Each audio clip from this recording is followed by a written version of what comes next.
Let's face it, caregiving is stressful. If you're a caregiver or you've been a caregiver before, you know exactly what I mean. Caregiver burnout and stress can affect you both mentally and physically. Keep watching to learn the person that is most at risk and the signs and symptoms of caregiver burnout and what you can do to avoid, reduce, or even eliminate some of the stress that comes with caregiving.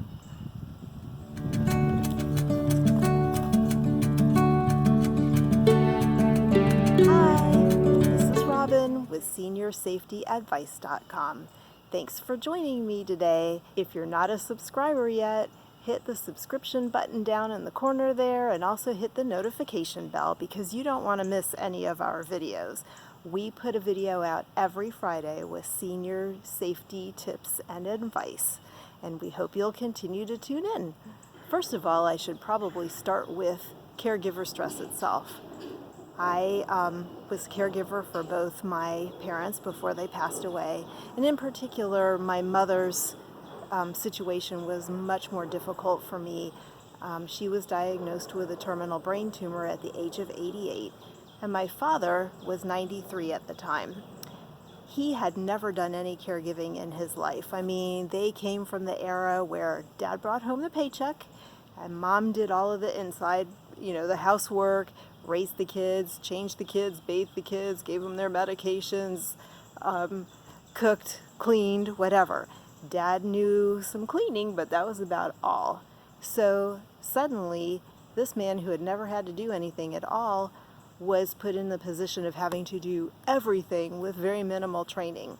My mother could tell him what to do, but he was so stressed over the fact that his wife of 68 years was terminal and then having to be thrown into this position. So there were a lot of things that he struggled with. So I stepped in as caregiver because I lived at the time about 40 miles away from them. So 80 miles round trip doesn't sound like a lot, but I was there over the weekend, every weekend, both Saturday and Sunday. I was there if I had any days off. A lot of times I worked full-time, and a lot of times I was running there even after I had put in a full day at work and then staying until bedtime. While I was there, I did what any person in a caregiving role would do, as much as possible. The problem, especially for females, is when you become a caregiver to a loved one, you tend to just throw your whole being into it. So I was paying their bills and doing cleaning and helping my mother get bathed and helping her dress and dishes and all kinds of things until they did end up finally hiring a home health aide, which my dad argued about and fussed over the whole time she was there. But it did take a little bit of the burden off of me. So I'm not saying that to brag on myself that I took on so much. What I'm saying is it's an illustration of what we tend to do when we're put into a caregiver role. So running back and forth meant neglecting the things that I had to do at home, or there were things that I still had to do when I came home after I had been with my parents. So it led to some of the signs and symptoms of caregiver burnout, which are feeling stressed and overwhelmed, feeling like you just can't do it anymore, feeling like you've been abandoned by anybody who could also help you. My sister lived about 4 hours away at the time. She would come down every third or fourth weekend to help out, and that gave me a break. But meanwhile, I was doing most of the day-to-day hands-on things myself. Another sign of caregiver stress is that after a while of this, you feel like you're constantly on edge. So, any little thing either made me jump or I was defensive if somebody said something, gee, that you didn't quite cook that dinner correctly. What are you talking about? So that is a sign. Another sign is I was having a lot of trouble sleeping. I was worrying. I mean, for one thing, all of us had been hit with the fact that my mother, who was walking around and basically normal the week before her diagnosis, had suddenly been diagnosed with this brain tumor that put her literally in a wheelchair and unable to walk within about 2 weeks of her diagnosis. And at the time of her diagnosis, she was given 4 to 6 weeks to live. We were lucky that we had her for 3 months afterwards, but the point is, all that emotional struggle, and then also having to jump in and try and help them while knowing that I was going to be losing my mother very soon. It was devastating. So another of the signs of caregiver stress is headaches, physical problems, stomach upset, diarrhea, weight gain or loss that's unintentional, sleeping more or sleeping less, because of the things that keep running through your mind, which leaves you constantly fatigued. The Mayo Clinic says that the person who is at the most risk of caregiver burnout is a female, is somebody who doesn't have as many years of education, although that may not apply across the board. I have a bachelor's degree, so I don't know, but at any rate. Another risk factor is if you actually live with a caregiver. I can understand that, because at that point you kind of feel like you don't have any choice. Another risk factor is not having as much in the way of a financial ability to be able to hire outside help. And sometimes it can be a risk factor if you are already have depression before you have to enter into a caregiver role. You're going to be much more likely to be affected by it. Another risk factor also is being socially isolated, and that actually is something that can happen as your caregiver role continues, because you may start out thinking that you're going to not change your life very much, but as you continue to go further and further into the role and become more and more overwhelmed with the day-to-day tasks, you're going to start turning down social engagements because you just don't have the time. It leads to becoming more socially isolated, and that again puts you at a higher risk of burnout. Okay, so how can you avoid burnout? Well, the very first thing that you should do is ask for help, but also accept help. If somebody offers to help you, don't be like we tend to be as women. No, that's okay, I'm fine, I can do it. Accept the help. Think of something. There is something that somebody can take off of your plate to help you and free you up a little bit. But you also have to ask for help. And you have to ask for help specifically. You have to say a specific request. You cannot just say, well, I am really tired. Mom's taking a lot of my time. You can't do that. That means nothing to anybody, because somebody hears that, they're going to think, well, okay, well, I don't really know what to do, and I think I'll just kind of back away slowly. So don't do that. What you need to say instead is, Liz, Mom has an appointment with the cardiologist on Monday at 11 o'clock. Can you please take her? That way, Liz has something specific. Now, if she can't take Mom, don't just let Liz off the hook. You need to give Liz another choice, another chance to help you. So then your next step would be to say, okay, fine, you can't take her to the cardiologist appointment, but we really need to have some grocery shopping done. So I am going to give you a list, and if you could collect those items and bring them to Mom's by the end of the week, that would be awesome. At least Liz knows what to do, because trust me, people do not sit down and just come up with stuff off the top of their head, because they really don't know what you're needing. So ask.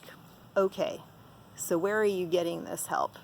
Obviously, if you have family in the area, ask your family, your siblings, your cousins, your nieces, nephews, aunts and uncles. How about friends?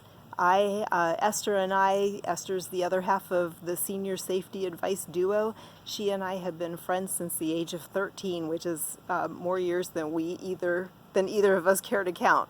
But my point is she's basically family, even if she's not a blood relative. So when you have close friends like that, ask them to step in. She actually did that one time. My father and I had plans to go somewhere, and we ended up having to go out of town for a family emergency. So Esther and my father went together to the program that I had tickets for, which was great. He loved the fact that he got to spend time with her, and I think she liked it too. Okay, so next, if you belong to a religious family, in other words, you go to a church, a temple, a mosque, usually there are support services, volunteers, people there that you know within that religious group that would be happy to step in and help you.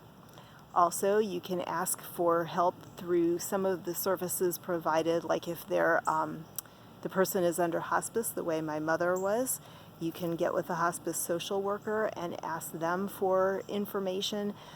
Sometimes they have access to an adult daycare, or they can get you, they have resources that you can go to through the Area Agency on Aging. I'll put links to that in the description below as well. Also, there's the National Eldercare Locator, and I will put a link to that in the description below as well. They will have resources available, or likely will have resources available in your area. Another thing that you should do to help avoid or reduce or eliminate your risk is to make sure that you're realistic about what you can take on. There's only so many hours in a day, you're only one person. So if there's a list of 10 things that you have to do, pick the top few most important ones, get those done, let the rest go if you can. I realize maybe you want to live in a clean house. Sometimes that's not always possible. Maybe the laundry has to wait for another couple of days, or maybe you'll have to vacuum the living room tomorrow instead of today. But just be realistic and give yourself a break. Another tip, set aside time for yourself every single day. I realize that is tough because it's just one more thing you have to add to your to-do list.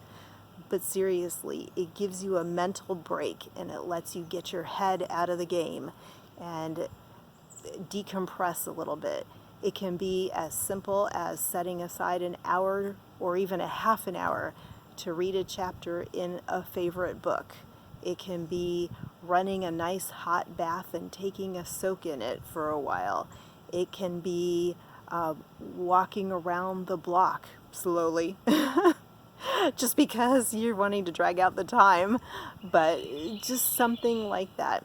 My father and I, when they had the home health aide, I used to take my dad, there was a local park. He and I would just take not a quick walk, but we would take a little stroll around the park.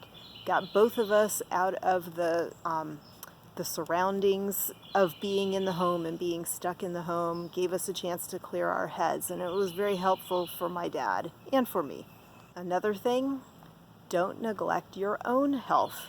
Sometimes we get into the caregiving role and we're so busy doing for the person that we're taking care of, we totally neglect ourselves. Then it becomes, oh, well, I know I have to visit the dentist, but I'll do that next week. I'll do it next week. I've got to go, whatever, it becomes next month, and then suddenly it becomes a year, and you still haven't gone to the dentist or whatever doctor appointment you need to go to. I had a patient one time, she actually it was an elderly couple. She was taking care of her husband who had Parkinson's, and he was in more the latter stages, so he needed a lot more help. She came into the dentist office, and in that particular office, we took blood pressure readings on every patient before we started working on them. Hers was actually through the roof, and I probably should have called an ambulance because it was really high.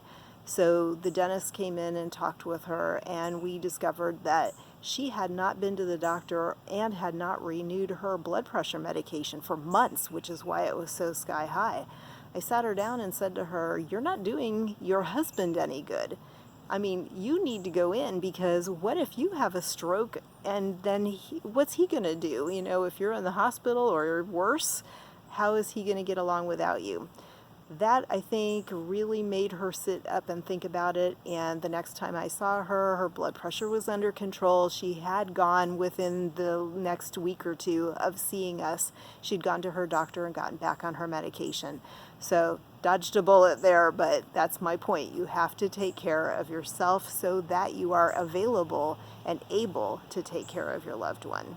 And last but not least, if you find yourself being overwhelmed, join a support group.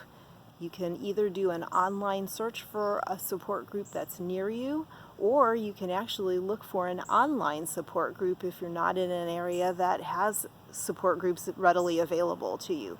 But being in a support group means that there are other people there who understand what you're going through. They can sympathize with you and empathize with you. They may have some tips to help you with something. If you need to, if your loved one is under hospice, again, ask that hospice social worker if there are any support groups in your area, and they can connect you with something like that. Last but not least, I think I already said that, but I'm going to give you another last but not least. Be sure to ask for help. You cannot do it all on your own, and if there's any way possible that you can get help from somebody to free you up a little bit, it will be not only beneficial for your own mental health and your own physical well-being, but it will be helpful for your loved one as well. Sometimes when we've been caregiving and we're stressed and we're just tired, and that's the time that you tend to be irritable and you'll lash out at the person, and it isn't necessarily what you mean to do, but it's just you've had enough and you've reached that breaking point. So it's helpful for them to have a little break from you as well as it is for you to have a little break yourself. So good luck in your caregiving journey. Know that I've been there and I understand what you're going through. I'm wishing you as many moments of peace as you can sneak in a day. So that's the end of my video. If you liked it, please give it a thumbs up. Again, don't forget to hit that subscription button down in the corner and also the notification bell so that you get an alert when we put out a new video. Thank you so much for watching. Take care. See you in the next video. Bye.